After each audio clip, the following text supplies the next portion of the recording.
It didn't feel like other generations were as harsh with themselves as we are in motherhood. There's this unrelenting need to keep on doing and producing and having this Instagram perfect home. Moms are essentially the default parent. We are the ones that the schools call when somebody is sick. We get all the emails, we get the invites to the birthdays. We're the ones scheduling the doctor's appointments and buying the kids shoes and remembering, oh, winter is coming. I need to make sure that everybody has boots that fit them, winter jackets, hats, and gloves. This obviously doesn't cover every male out there, but a fair amount of them most likely grew up in households where their mothers did most of this work behind the scenes, so they didn't see it. Women were conditioned that this is our job. We buy into all of this, and then it makes us very resentful. It is exhausting, never ending. We have every right to be frustrated. It can be hard to have those conversations with our partners without wanting to just scream and yell at them and pick a fight, and then you don't get anywhere. And that is what I love about the fair play method, because one of the things that fair play calls a toxic time message is somebody will just tell the mom, just get help. It's outsourced. Why can't you just delegate? That's a lovely idea, but there's still a lot in that. You're still managing a relationship there, right? The partner is also thinking, I wanted to help. I was available. I asked what she could give me. So why didn't she assign me a task? And so he genuinely feels, I'm mistreated here. I'm misunderstood. The problem is that couples, as promised, today we get to talk about the fair play method, but also about how to help mothers communicate and not just handle all the mental load and the emotional load, and how we can first and foremost find ways that we ourselves as parents can come to terms with all the internal turmoil that's happening because of societal expectations, because of all the things that we think we should be doing, before we can then enlist the help of our partners and communicate it in a way that doesn't lead to conflict and resentment. I believe you're going to find this conversation very enriching, because Valerie Recore, who is a productivity coach and a certified fair play method facilitator, is joining and sharing all of her wisdom and her tips. Teaches mothers how to get it all done, because nobody should feel like they're failing at motherhood. Whether they work full-time, stay home full-time, or fall somewhere in between, mothers call her when they are ready to stop sacrificing their health and their relationship in order to get everything done. Through their work together, mothers start feeling more present with their families and go to bed knowing that they spent time focusing on their goals too. Before getting into this conversation, the one thing that I would love for you to notice is that although Valerie doesn't necessarily use the word, a lot of the things that she says center around connection. When she invites you to think about your values, she is inviting you to see if you are aligning, if you are connecting with yourself and the core things that make you feel fulfilled and happy. When she is asking you to evaluate whether the things that you are doing are really what is making you happy and what is working for your family and your relationship, she is asking you whether you're truly connecting with your partner, with your children in this activity that you did in order to create core memories, or whether you're just doing it because it's what you're supposed to do. When she encourages you to have a conversation with your partner and to distribute, or rather redistribute, the tasks in a fair play method style, she is telling you connect to yourself and your needs and connect with your partner. Talk, be honest with each other, express your needs, and allow yourself the relief of letting go entirely of a task and trusting in that connection. So, without further ado, I invite you to grab a cup of coffee or tea and join us in this conversation. And if you're a dad who's listening, don't worry. Even though Valerie works with mothers, a lot of the things that we talk about today involve you as well. And they will help you understand where your wife, your partner may be coming from when it is that she is asking for help and feeling like she's not getting the kind of support that she needs, even though you are showing up and you're asking what it is that you can do to help, what it is that you can take over. If you, on your end, feel misunderstood and you feel like I am giving and giving, but there's no gratitude, it doesn't seem to ever be enough, this episode may actually help you understand why this is happening so that you can approach each other in a way that is effective and truly helps your connection grow. So let's do this. Hi there. If this is your first time here, welcome to the Parenthood and Relationship Podcast. I'm your host, Markella Kaplani, a psychologist, a parenthood and relationship coach, and a parent myself. Together, we explore the transformative journey of parenthood and its profound impact on our relationship with ourselves, our partners, and our children so that we can be present and show up as we envision without having to do more. Let's get into today's episode. Valerie, hello. Welcome to the Parenthood and Relationship Podcast. It's so nice to have you here. Thank you for having me. I'm really excited for this conversation. Yeah, me too. We've known each other for a while now from a program we were both in, and I really admire your work. I feel it's a perfect fit for my audience, and I've been quite excited to have this conversation. I've been talking about the fair play system on the podcast, and I thought, who better than Valerie to talk about not only fair play, but also about motherhood and everything that leads us into places where we feel we are very mentally loaded, where we feel like we're not supported by our partners. So can you tell us a little bit about who you are, what you do, and how you help parents, mothers? Yeah, absolutely. So I am a productivity coach for moms. I'm a certified fair play facilitator as well. I teach moms how to get it all done because nobody should feel like they're failing at motherhood. And I think that moms are conditioned to do too much. And then we feel guilty when we can't do it all, even though the system is rigged and we truly cannot do it all, at least in the way that we feel like we should. And so my goal is to really help moms feel like they are living the life they want to be living, which I know sounds cheesy, but really just like being able to get done the things that need to happen and have time to focus on our families, ourselves, friendships, relationships without feeling guilty that the task list is growing and we're not getting enough done. When I think about this, I wonder what has led us to this place. And I don't know that we can pinpoint just one answer for this, but I would like your take of why you think that we as mothers, this generation of mothers, is so anxious to get it done perfectly. Why our list of tasks is so long and it is never enough. It didn't feel like other generations were as harsh with themselves as we are in motherhood. It's too much. There's this unrelenting need to keep on doing and producing and having this Instagram perfect home and the breakfast and the lunches, as well as a career and all the things. And so since you work with mothers, I would like for you to tell us what it is that you observe. Yeah. There's so many things going through my head right now, so I'll try. We could spend hours to just this one question. Yeah, definitely. I do wonder, maybe mothers in the past were just as hard on themselves. They just didn't talk about it more. And I wonder if maybe this generation is talking about it more. We have social media. We are a lot more open about stuff. And so maybe that's part of it. I think this also, it does feel different from what I have read and seen.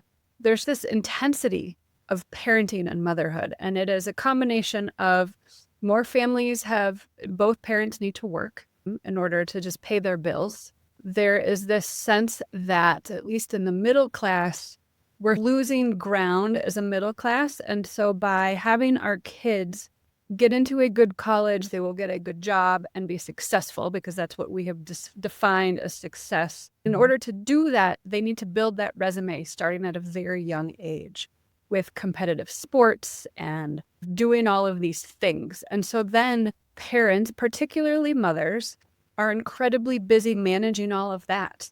And if you have more than one kid, that's like multiple places you're taking your kids every week. And there's a lot of coordination. There's paying attention to signing your kids up for stuff ahead of time, making sure they have the uniforms, who's getting them to and from practice, when are the games, planning your life around all of that. And that doesn't really coincide with somebody working a 9-to-5 job or a shift schedule. Like, that is a lot to manage. And then I think social media adds to that, because so many people put on the perfect picture, the perfect day, the perfect trip, whatever, and we feel guilty. And to be honest, I fall for that too. We've had plenty of spring breaks where we've stayed home, and I'm looking at pictures of people I know traipsing through Europe, and I'm like, why didn't we do that? I feel bad. We just stayed home and watched movies for 4 days straight. And like, that's, both are valid, right? But we fall for this perfection in social media. We don't see the meltdowns at the airport, or the 3 days that nobody slept from jet lag, or the stomach bug they came home with, or whatever might have happened. And then we've also just been conditioned from society of, you alone in your little nuclear family are responsible for the health and well-being of your family. And we can't share if that doesn't feel good, because we feel like we're failing. There's probably more layers to that, but those are the ones that come to mind right now. Yeah, there are more layers, but I think you're spot on with what you're saying. I am thinking of the example that you gave, and I have similar ones myself where I felt like they just make it look so easy, and it looks like they can just handle it. So it's not about the fact. So, for example, my husband would tell me, why do you feel this way? Why do you feel that we didn't do something? If you wanted to, we could have. And he would also point out that they are not showing the meltdowns. They are not showing all these moments. My comeback to that sometimes would be, yeah, we can assume that there were tantrums and meltdowns, that there were hard moments. And of course, you're not going to show that on Instagram. But assuming that they had these moments, they still felt okay to go ahead and do it. Whereas I sometimes felt like, this is my vacation as well.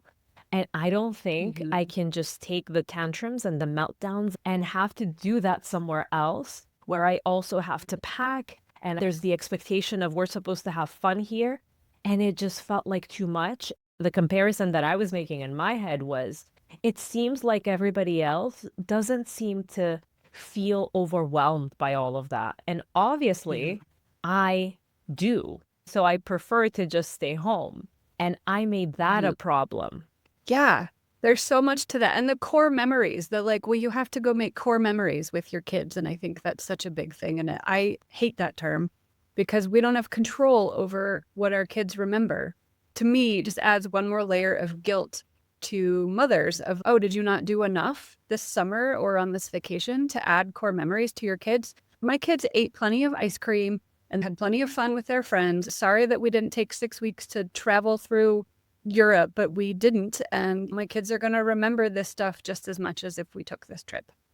I know, I think we're micromanaging just about everything now. These core memories that people are talking about, for me, it's never crossed my mind to add that on top of everything else that we have to think about. My God, no way.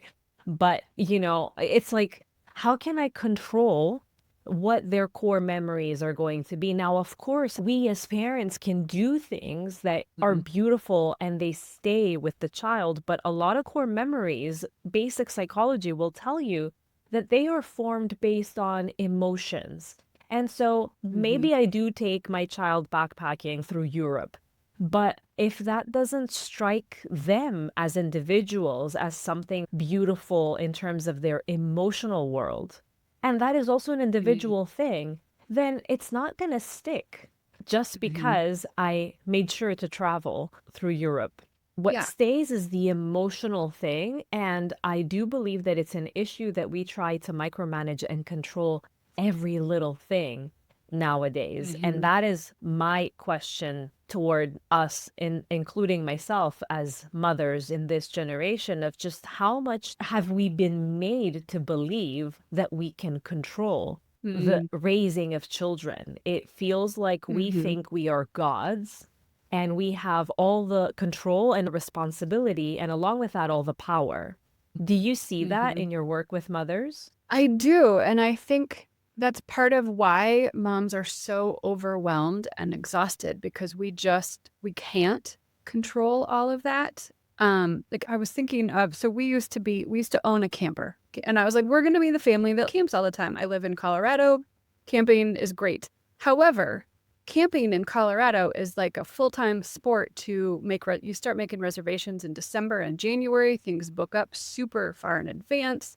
We had the wrong size truck to tow our camper and we didn't want to fix that. And my husband and I were talking about it one time. Why does this feel like so much work? He grew up camping with his family. His parents still have a camper. And it was just like, why? What are we doing wrong? This used to be so fun. And we realized we were the adults now responsible for packing all of the food and making sure we had all the clothes and towels and making sure we had the water. Did we have the reservations and the directions? And there is so much work that goes into that. And we were talking about it. My daughter was just like, let's just do it. Just make the reservation and let's go. And I was like, honey, you don't understand the like many steps behind making this happen. And then hoping that the weather is nice. The amount of times we had camping trips where it was too windy or too rainy to actually enjoy camping. We sold our camper a couple of years ago because I was just like, I can't, this is not worth the amount of, I don't have any fun when we're doing this and it's exhausting and I don't like it. I want to and get to enjoy my kids and my life. It's not just making my kids happy all the time. And so we just said no and we sold our camper and we are not camping people anymore. And I'm okay with that. But we realize that we're the ones that have to do all of this work, making that joy for our kids and making sure our kids are happy. And oh, I can't make reservations here because we're not allowed to have campfires at this camp place. And my kids would never forgive me for taking them camping when they couldn't roast marshmallows over an open fire. We need to be more aware of why we're doing something and the amount of work that goes into it. Is it worth it to us and our families to spend time on that? And you might choose yes. You might be like, I love all of the work behind camping or taking this trips and just do it. Or like, yes, doing this one specific thing or trip is totally worth the stress and the effort. And I know it's going to be hard, but we're going to do it because it feels important. And it can be okay to just say, no, we cannot do this right now. This is not for us. But Exactly. you need to take that time. I think the most important thing that you're saying here and that you're demonstrating through your example is flexibility, which is Mm-hmm. something that I heard someone say on a reel. She said that if I want to see how psychologically well I am, I can assess how much flexibility I have. The more inflexible we are, the less well we are psychologically. When we are at a place where we don't feel safe, or we are depressed, or we're very anxious, we're stressed, we're overwhelmed, we become less flexible. And what you demonstrate through that, you're saying, I made it even an identity. We are going to be a family of campers. Somebody else could feel overwhelmed with all these steps, but then when they actually get there, it just poof, and it's perfect and they have a lot of fun along with the kids. But if I'm Mm-hmm. doing it and at the end of the day, I'm there at the camp and I'm like, oh my God, this is so exhausting. I can't even enjoy this trip because I'm still trying to de-stress and decompress from all the planning that had to go into this. Then to be flexible enough to say, okay, this was the image I had in my head back then. I tested it and I'm seeing that it's no longer working out. That is a sign of flexibility and of being able to let go and redirect. And that is so important in motherhood. I find that a lot of times as parents, we have a very specific image of how we want things to go, and we are unwilling to let go. I decided I am going to parent Montessori style. And I see that it's not necessarily fitting. And instead of saying, no, this doesn't look like it fits, maybe I need to explore other things, integrate, do whatever, I say, no, I must be failing. There must be something wrong with me. I need to fix it. Maybe that's part of the overwhelm, the very specific ways in which we think that we're supposed to do things. And one other thing I wanted to comment on is the kids would be having fun. And in a sense, you could say you were creating core memories. However, I do have a lot of people that I see in my office and that sit across from me, and they will tell me, yeah, we did so many things, but I remember my dad being absent and my mom feeling resentful in the corner. They took us camping or to see XYZ. I didn't feel like they did it with their hearts. I didn't feel connected. So, is it important to do the thing, whether that's camping or something else? Or is it important to connect while you're doing whatever it is you're doing? Because that is what stays. And I think so much of that is from that overwhelmed society telling us you should be camping and you should be giving your kids all of these experiences. And you're doing it wrong if you're not enjoying it while you're there. Yeah. And you can't be happy. And so then we just cycle through that. Why can't I be happy? Everybody else seems like they love it. Like I know people who camp all the time with their kids and they look like they're having a great time. And it took me way longer than it should have to realize that's great for them. It's not for me. Way too much of maybe if we just did this more often, I'd get better at it. And I think there is some truth to that, but also realizing this wasn't for us. Like, how do you tent camp with kids? The amount of stuff we have to pack is ridiculous. That's not fun for me, but it is for others. I would almost rather just stay home and hang out with my kids. We're all going to be happier. We're going to sleep better. We're certainly going to feel better and it's going to be easier. And yeah, we fall into that societal conditioning that you should be doing all of this stuff. And then we feel like we're failing and it just cycles from there. So we try harder instead of spending time figuring out what's behind something not working. Yes. And Valerie, you talk a lot about values. And I'm wondering if this fits into the matter of values, that maybe at some point we are so consumed by everything that we hear and see around us that we lose our path and start to miss our values and we start to function under the guise of others' values and what we should be doing.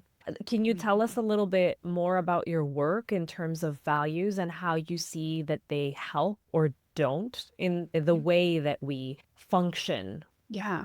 So it's one of the first steps I do with my clients is have them define their values. Even better if you can define them with your family, which depending on the age of your kids may be challenging. When I did it with my kids a few years ago, they wanted to circle every word on the list. And I was like, we need 5, maybe 3. And if the word values feels too big, define what you want the season to look like. As we're recording this, we're heading into the holidays. What do you want the holidays to look like? What do you want the soccer season to look like? It could just be the next 3 months. What do I want this to look and feel like? Our kids change. They grow out of their shoes. Something develops in a way that we're refiguring how to parent them. So I want this holiday season to feel peaceful and restful. I don't want the chaos of everything. I want to watch movies and drink hot cocoa and just feel calm. So we're not putting up a ton of decorations. We're not buying lots of gifts. We're not saying yes to every birthday party. We are not taking a big trip. We're going to take a few weekend trips within a couple hours of where we live, and we're going to host a lot of barbecues with our friends, or we're just going to lay in the backyard and stare at the stars every night. Whatever you want that to look and feel like. And then that guides the choices you make with what you are saying yes to and committing to and doing. So I'm signing my kids up for soccer season, but we are not doing winter soccer season, just fall, because the seasons overlap. 3 weeks where we have twice a day, and that is awful for everybody. We're going to pick one and say no to the other one. Or we're going to just know that this season, this 3 weeks in October, when everything overlaps, is going to suck. And we're just going to power through it because that's important to us. It's going to look different for everybody. Some families love to be busy, others don't. And all I really want is for moms to spend that time, spend a few minutes. Maybe you're like, I don't have time. I have to get dinner on the table. I don't have time to think about my values. Just spend a few minutes. It could be a dinner conversation. Hey, it's time to register for spring sports. Last year it was really busy. Can we do something different this year? Have that conversation. It doesn't have to be a big overhaul. When you're listening to this, you are way too deep into the holiday season to calm things down. Take a few minutes to write down what you want to do differently next year and try something different next time.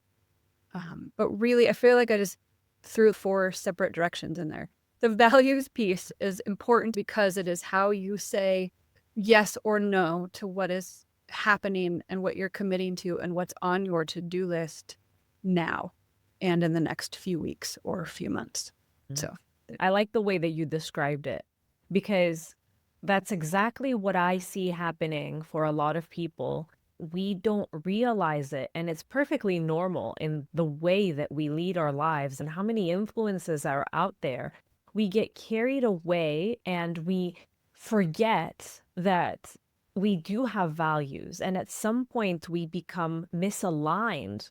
Our actions and our day-to-day things that we do are no longer aligned with our values, and we miss that.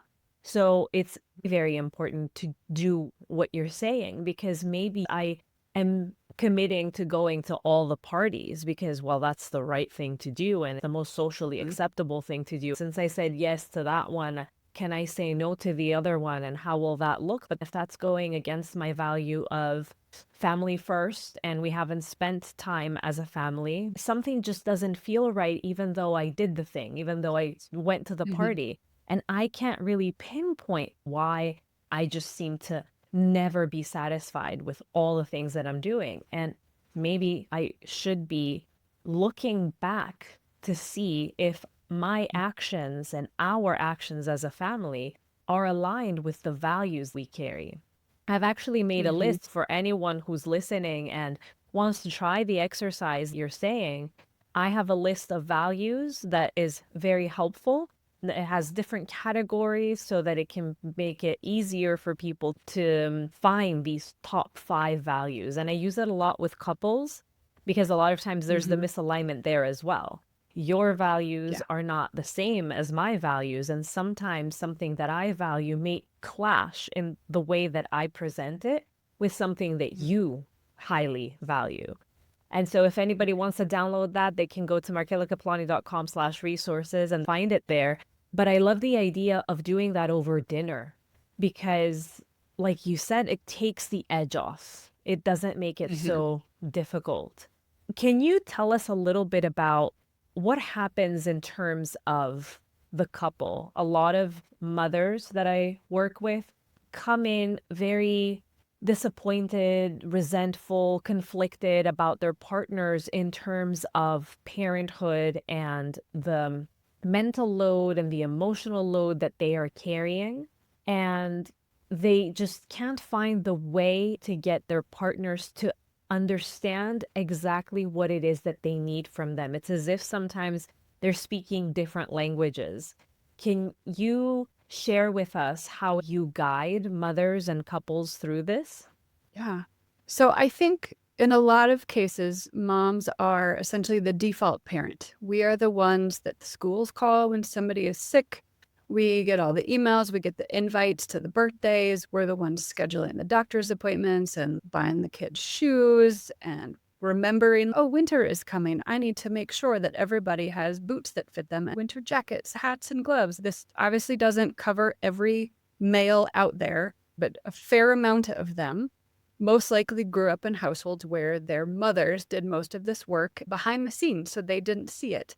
Women were conditioned that this is our job. Everything relating to the house is what we get judged on. When somebody comes over, if the house is a mess, we get judged for it, not our partners, even though they also live here.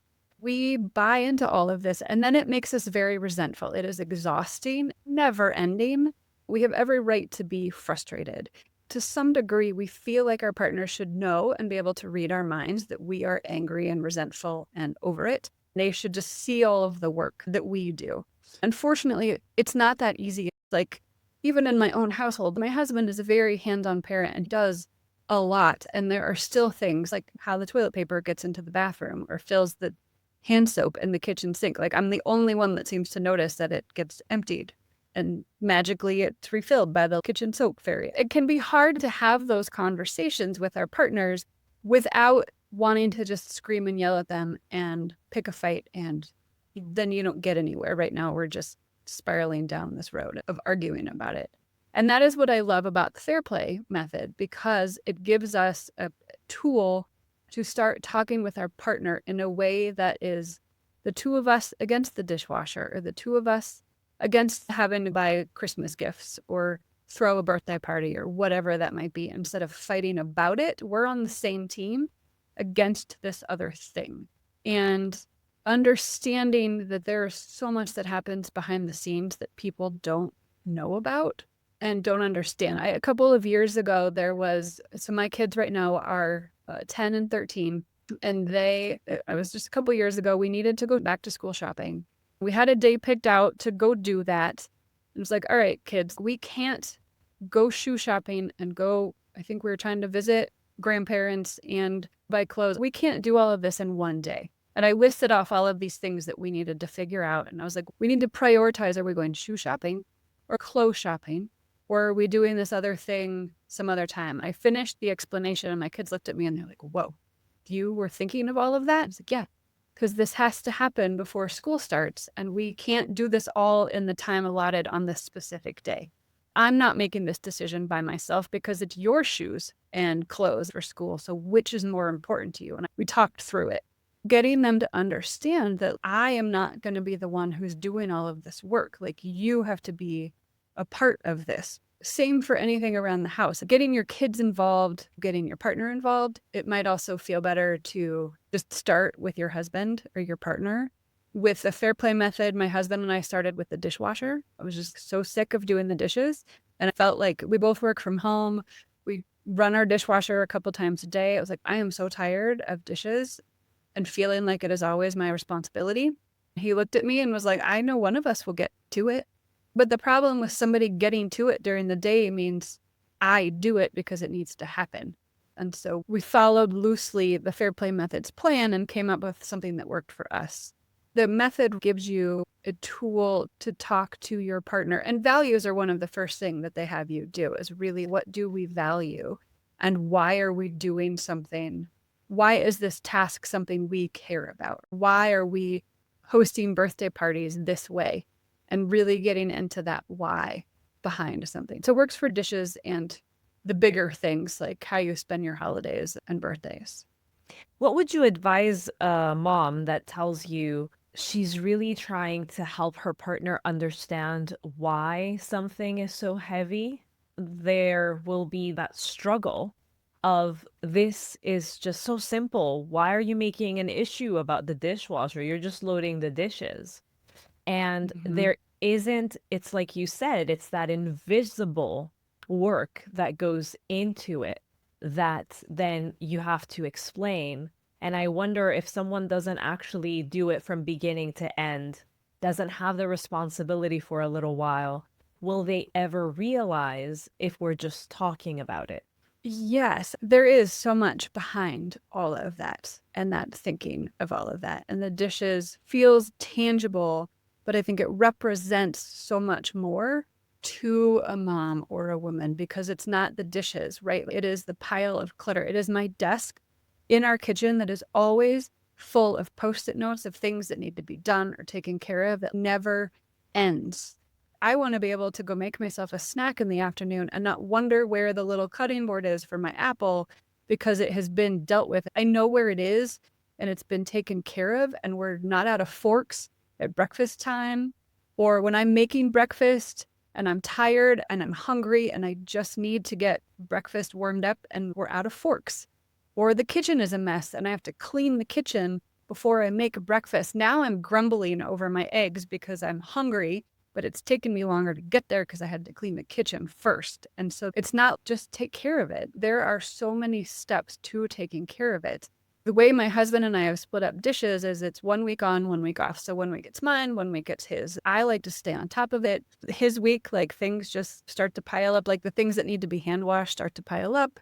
And my 13-year-old will get mad because, like, her favorite water bottle isn't clean. Take it up with your dad. It's his responsibility this week. And he just is, sometimes he's on top of it. Sometimes he's just take this other one. But he used to be in charge of it and understand how much we do. I love a nice clean kitchen. I love clean counters where I can see the counter and there's no clutter on it because it feels good to me and my brain. But I also need him to deal with it sometimes. It's not always on me. But we've just been so conditioned that things need to be done a certain way that it's hard to step back. I'm not sure if I answered your question there. Yeah, you did. When couples get to this point, and because, like you said, on the one hand, obviously, having all those post-its, it's about the symbolism. It's not about the dishes themselves or the dishwasher, and it's not about taking the kids to the various activities, but it is about being on alert, having all of these mental tabs open, having all these post-its right in front of you that you just keep on adding. And what you want is not for someone to just take over something, but for you to have it in your mind, but for some of those post-its to just go away so that you're not as loaded.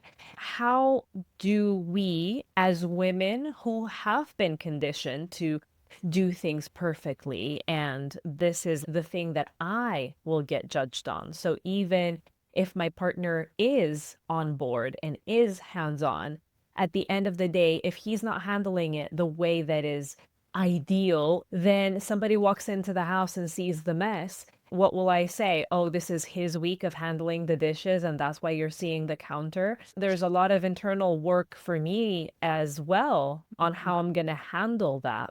How do we help mothers be able to approach this in a way that is not going to create conflict? Because a lot of times I have women telling me, if I go and I start this conversation, we're going to have a fight because he is going to say something that triggers me. I, at the same time, have been holding this in, so I can't do it the calm way that you're advising me to do it. I know I'll blow out completely.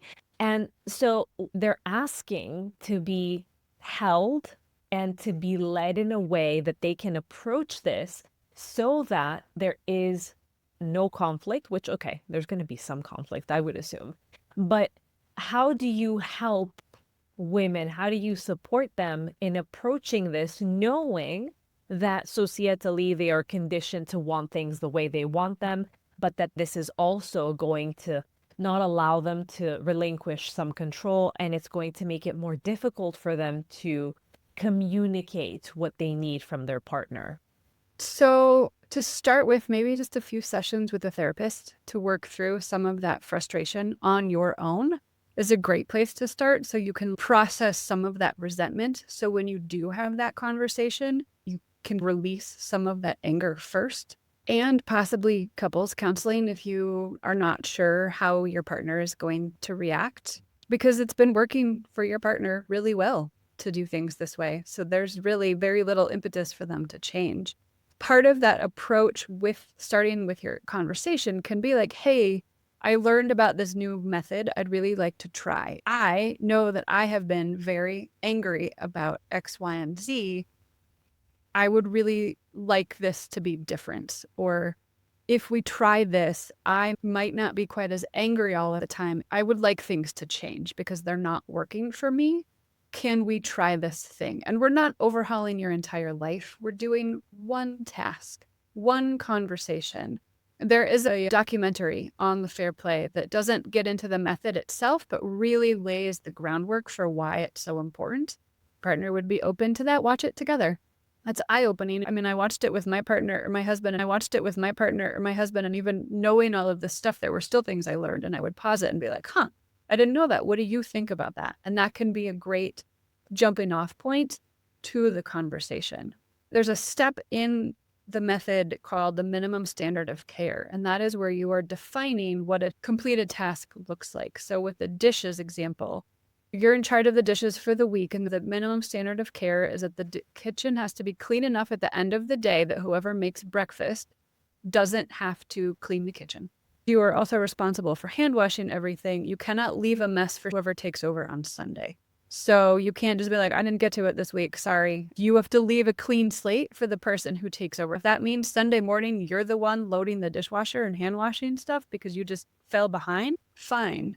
However, you can't just leave that mess and be like, whatever, it's not my problem anymore, it's yours. And it might depend on how big your kitchen is. We have space in our kitchen that there can be a pile of dishes by the dishwasher that need to be dealt with and still have counter space. We have lived in spaces where we had to be on top of everything because we didn't have the kitchen space to leave a mess and make dinner and sort of half-heartedly clean it up. But we had to be very on top of things. And so your guidelines might look different based on the space that you have. But those are the ground rules we had. I'm not cleaning the kitchen. I'm usually the one up first making breakfast. I'm very hungry and I'm cranky if I have to clean the kitchen first. So it better be ready for me to make breakfast. And so having that conversation, and there are questions in there of it's not just my standards are higher, you better raise yours, or my standards are lower, you need to drop yours. These are mutually agreed upon standards based on your values. We want a clean kitchen because it makes it easier to make a meal. Same for dinner. If I'm coming in to make dinner and I have to clean the kitchen, I'm frustrated now. And you might have to play with it. So it might not be the perfect answer right now. Like we tweaked it over time of, oh, hey, we need to add this thing in or this isn't working. So it's not just one conversation. It is a series of conversations, checking in, of making sure it is working. We've added things like if it's your week for the dishwasher or dishes, it's also your week to take out the trash and recycling. Just being on top of that stuff. And then I am also pushing for a social movement that we stop caring what other people are judging us on. And my theory is if you are going to come over to my house and judge me on the state of my house, you don't need to come over again. That is your problem. People live in my house and we need to just let it go. I have some neighbors who I'm just like, why are you mopping your floors before we're coming over? Nobody's going to notice. And I'm like, I can't deal with my floors dirty and I can't enjoy you. And I'm still pushing for this. Nobody is going to care. If they're going to judge me, they can leave or they can just take that judgment somewhere else. People are going to spill food on my floor. We take our shoes off at the door, but if we're hosting something, that doesn't always happen. I will clean up the dust bunnies in the corners or the cat hair that's collected somewhere. My house isn't growing mold, but I'm not going to make it spotless for you. I would rather have you come over and enjoy each other's company than me frantically shoving a bunch of stuff in a closet and panicking about the state of my house. That is one of my missions in life, to just start this social movement that we don't care. And Right. I'm not going to judge you if I come over and your house is cluttered and dirty. Maybe if your sink is growing mold, I might be like, I'm not going to eat anything here. But for the most part, I want to see you and I don't care about the rest of it. I get very weird about my floors. If I have just cleaned my floors, I would rather take everybody out of my house because I just worked really hard and somebody's going to mess them up. So don't think that my house is always a mess or spotlessly clean. It's important to me, but also I would rather just spend time with friends than frantically clean my house before they come over. Exactly. Which is then going to lead you to not invite them as many times as you would. Mm-hmm. So it's going to cut you off from Exactly. social interaction that is so good for us. And Mm-hmm. instead, if I'm going to have to clean my entire house and make it spotless in order to invite you, then instead of inviting you every once in a while, I'm going to invite you every once in a blue moon because I can't deal with all of that on Smart. top of everything that I'm doing. I love the movement. I'm going to join.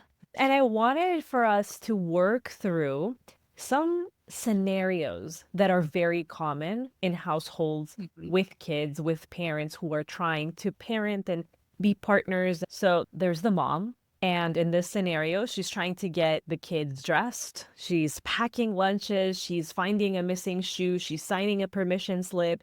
She's responding to a work email, all the while her partner, meaning well, comes in and sees all of that and just asks, what do you need me to do? Now she gets pissed.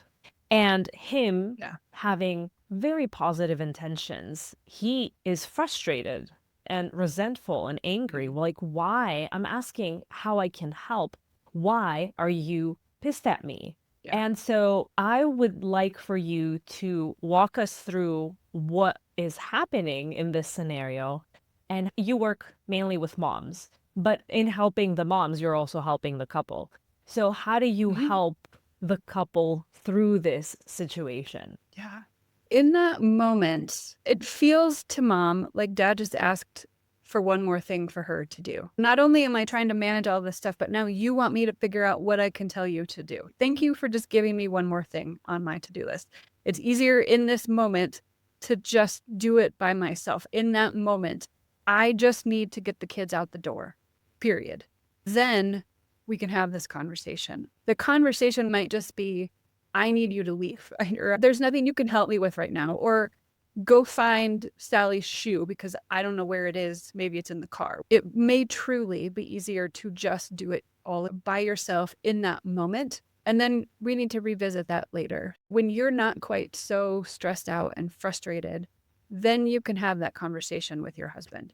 Hey, this morning or yesterday morning, last Monday, this thing happened and it was really frustrating. I know you were trying to be helpful, and here's why it wasn't. Like, you just make me a list. I'm like, okay, do you know how many lists I used to make my husband that just got lost under piles of papers that just never happened? So it's not helpful.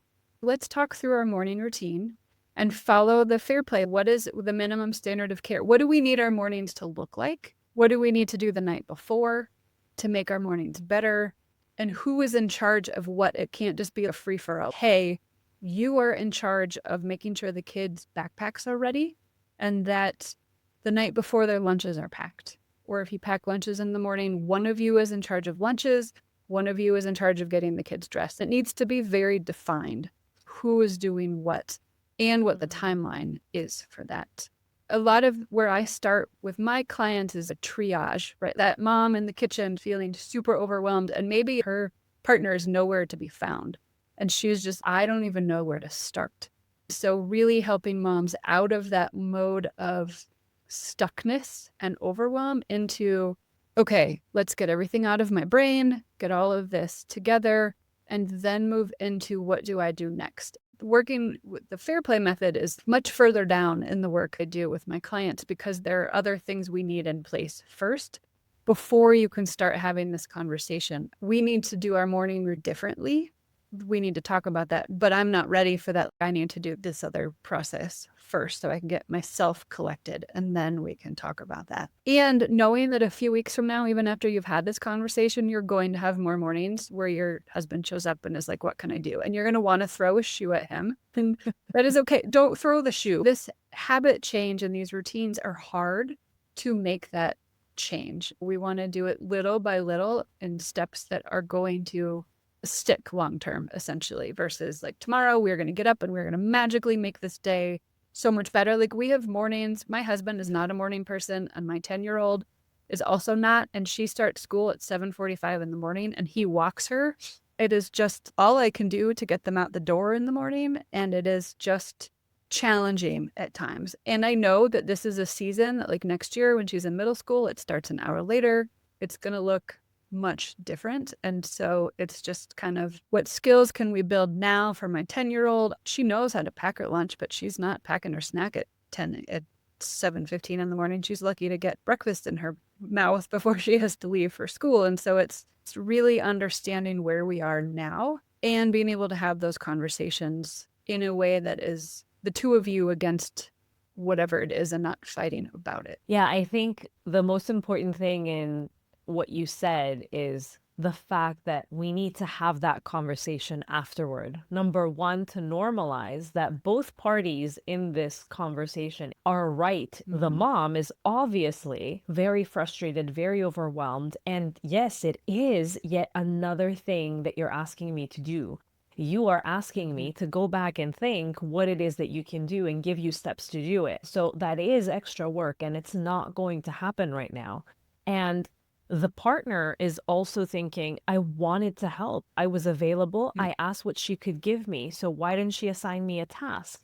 And then she tells me that I don't help enough, but here I am asking her how I can help. And later on in the day, she's going to accuse me of not doing enough. And so he genuinely feels I'm mistreated here. I'm misunderstood. My intentions aren't coming through. The problem is that couples don't seem to have that conversation later on when things are calmer, to really come together and say, hey, when you asked me that, I get that your intention was good, but here is what I actually need to be helped. And for the partner, the husband, to say, when I come in and I ask that and you act all frustrated, then it makes me quite resentful. And so then I'm not very willing to be helpful because I don't think that you're seeing my good intention. And for the couple to sit down and just say, okay, how can we prevent this from happening?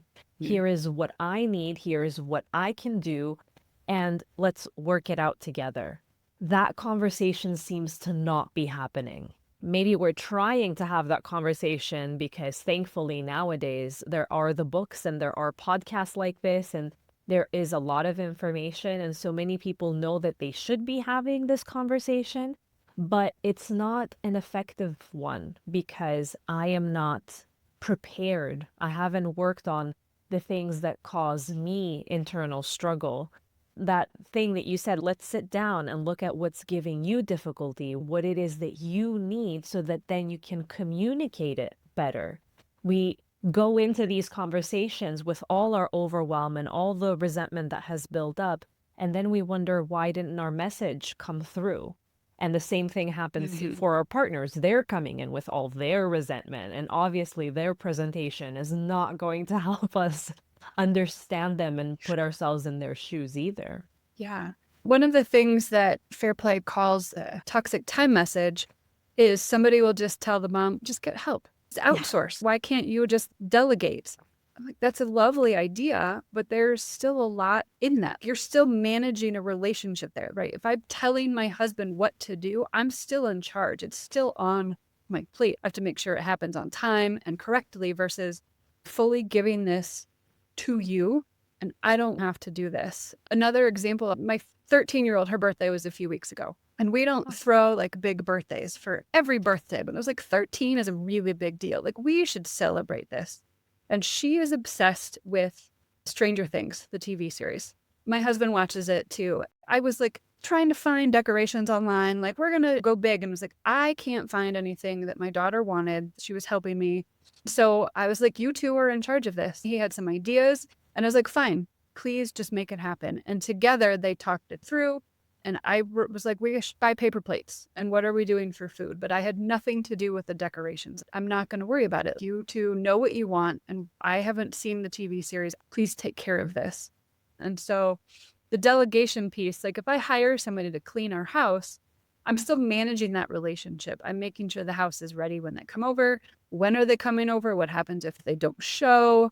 What if they don't do a good job? I have to pay them. There is still a lot I am managing. And so the delegation piece or the like, just ask for help still leaves mom in charge. And that is exhausting and not what we want. We want moms to be able to focus on what's important to them. And yes, there's still going to be a lot to do, but maybe there's some things that are truly just not on their plate because somebody else has taken it over completely. And that's the goal with Fair Play. 1 week I'm on the dishes and 1 week I'm not, and I don't have to deal or worry about them when it's not my week. And so is there something that you can trade off or fully get off of your plate so that it frees up some brain space? Yes. Yeah. Yeah. I think that's the most important thing. And I think that's what somebody else who hasn't had to do that will not be able to get unless there is that distribution in the way that you're saying. From beginning to end, you take the full responsibility. I don't just give you a subtask within the task and then it's still on my mind and I have to see, is it done? Is it not done? When are we scheduling it? Is it on point? Where, like you said, I'm the manager and then you're saying I did all the work. So why aren't you happy? I had a couple and the husband was like, I can afford it. I can get you a cook and I can get you a cleaner and I can get you a nanny. And she was very reluctant. And that was getting him angry because he was like, you need support and you're angry with me because I don't do it. But I'm telling you, I cannot do this because I work way too many hours, but I can afford to have people help you. I'm not telling you that you as the woman should be doing it. I should be helping you, but because I can't, let's get some outside help. And so he's saying, I've got the solution for you. And she is reluctant because she is saying, and he wasn't getting, that, hey, I will have to manage these people. I will have to have them come in at particular times. Like you said, I'll handle the payment. I'll have to teach them how to do things. Like, they need to know the way that we do things. I have to create a list of foods that the cook is going to make, or the list of things that they should buy. And it was such an interesting conversation to watch unfold. And it Mm-hmm. wasn't getting through in that moment for her partner who truly wanted to help. He could Yeah. not understand how she was feeling overwhelmed with what he perceived as full hands-on help. It is tricky, and it's a slow process. It's multiple conversations held over time. And honestly, it might not work for everybody, but I think it's worth trying to have those conversations and start to really talk about it and change those dynamics. Before we wrap up, I would like for you to tell our listeners who are juggling all of these things in this parenthood journey, but also trying to be well together for themselves and for the entire family. What is it that you would hope that they keep as a core message from this conversation that could help them in their goals? I think for me, it is that evaluation piece, asking why are we doing this task, this activity, and why are we doing it this way? Does it make sense to continue? Things change so much, commitments, seasons of life change. Really just taking that time to say, hey, why are we doing something this way? And does this work for us? It doesn't have to be a big, scary conversation, but it can be really impactful on a household. So evaluate and reevaluate often. Absolutely. I love it. Valerie, how can mothers who are listening and want your support reach you? Where can we find you? Yeah. So you can head to my website, which is strideproductivity.com. You can sign up for what I call a 10-minute triage, which is to help you in that moment of overwhelm where you just don't know where to begin and the lists are growing as you stand there. And then there's also a list on there of how you can work with me if you want to just dive into a phone call. I'm here to talk through it all with you. Thank you so much for coming on, for sharing all your knowledge and experience with us. I think this conversation has been very helpful. I believe many people, especially mothers, are going to feel seen in this and share it with their partners so they can see how they are also seen. We also understand their great intention, but sometimes the messages get crossed, and it's so important to just sit down without defensiveness and have these conversations, because in the end, we all want the same thing: to communicate and to live peacefully and in unison so that we're well, so that we take care of each other and our families. So I invite everyone to check your website out and follow you. Thank you for having me. This has been a great conversation. Thank you. Bye.